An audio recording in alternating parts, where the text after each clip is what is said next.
عمران صاحب ظاہر ہے کہ جو خلیج بڑھ رہی ہے اور یہ اب تو مزید گہری ہو گئی ہے، اصل قصوروار آپ کس کو سمجھتے ہیں؟ یہ کس کی ایمان پر سب کچھ ہوا؟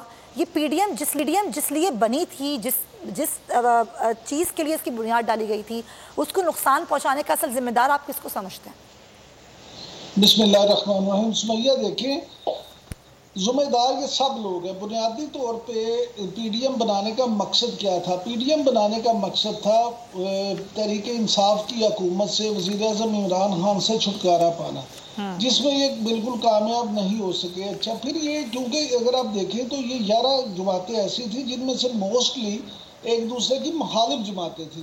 سب سے پہلے تو آپ مسلم لیگ نون اور پیپلز پارٹی کو دیکھ لیں، وہ دونوں ایک دوسرے کے خلاف ہمیشہ الیکشن لڑتی رہی ہیں، ایک دوسرے کی حکومتیں گراتی رہی ہیں، ایک دوسرے پہ الزامات عائد کرتی رہی ہیں، ایک دوسرے کو گھسیٹنے کی باتیں ہوتی رہی ہیں۔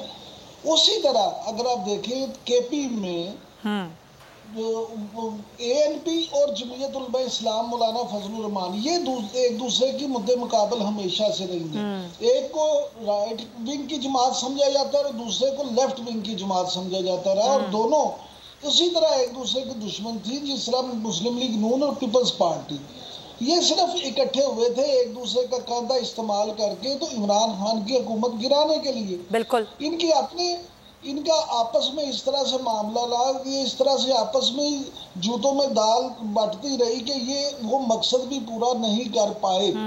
لہٰذا جب وہ مقصد پورا نہیں کیا، پیپلز پارٹی میں سمجھتا ہوں کہ ان میں سے سب سے کامیاب رہی اس طرح سے کہ پیپلز پارٹی نے سینٹ میں یوسف رضا گیلانی صاحب کو کامیاب بھی کروا لیا۔ پیپلز پارٹی نے چیئرمین سینٹ کا الیکشن یوسف رضا گیلانی صاحب کو پی ڈی ایم کا مشترکہ امیدوار قرار دے کے سینٹ کا الیکشن بھی کروا لیا، اور پھر یہی نہیں، اس کے بعد جب وہ الیکشن چیئرمین سینٹ کا ہار گئے تو اپوزیشن لیڈر بھی یوسف رضا گیلانی صاحب کو بنا لیا۔ تو اس کا مطلب یہ ہوا کہ انہوں نے سسٹم میں رہتے ہوئے اپنے اسٹیبلشمنٹ کے ساتھ تعلقات بھی بہتر کر لیے، اپنے لیے جگہ بھی بہتر کر لی، اور سندھ حکومت کے مزے جو ہیں وہ تو وہ اٹھا ہی رہے ہیں۔ لہٰذا جب دوسری جماعتوں نے یہ دیکھا تو انہوں نے سوچا کہ یہ معاملہ تو اس طرح سے نہیں چلے گا، انہوں نے پیپلز پارٹی کے اس رویے پہ اعتراض بھی کیا۔ مسلم لیگ نون کی اور پیپلز پارٹی کی رفت جو تھی، جو شروع سے ہے، اس میں وہ اس پہ تھوڑا سا آپ سمجھ لیں کہ تھوڑی دیر کے لیے جو تناؤ کم ہوا تھا وہ تناؤ چلیں آپ کہہ رہے ہیں کہ تناؤ جو کم ہوا تھا وہ ایک دم پھر آ گیا، پوائنٹ ٹیکن۔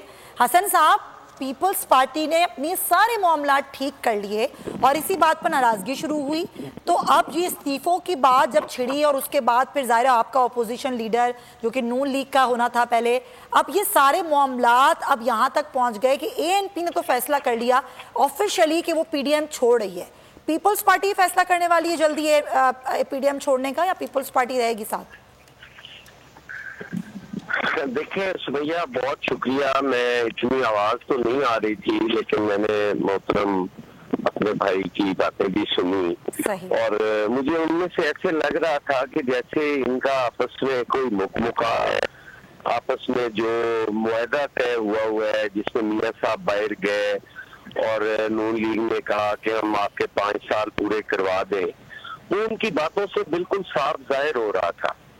اور یہی اختلاف کی وجہ بنی کیونکہ پی ڈی ایم جو ایک کے تحت ایک ریٹن معاہدے کے تحت اکٹھی ہوئی، اور اس میں 26 نکات تھے کہ یہ نکات ہیں، ان پہ ہم عمل درآمد کریں گے۔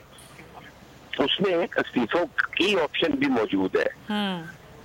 تو ہم نے یہ ہمارا مطالبہ تھا کہ آپ ان ساروں کو ایگزاسٹ کیے بغیر کیوں جاتے ہیں استعفوں کی طرف؟ صحیح۔ آپ جب لانگ مارچ کی ڈیٹ طے کرتے ہیں تو آپ اس کے ساتھ جس دن لانگ مارچ کرنا ہو اس کی تیاری کی اور اس کی کہ کیا ہے، آپ اس دن آپ کہتے ہیں کہ استعفے پہلے دے دو۔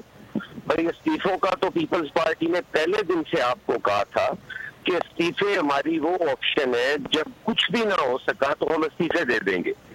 آپ استعفے دے کر کس طرح یہ باقی آپشن ایگزاسٹ کرو گے؟ آپ کس طرح نو کانفیڈنس موو کرو گے؟ اور پھر سمیہ اگر آپ دیکھیں تو پی ڈی ایم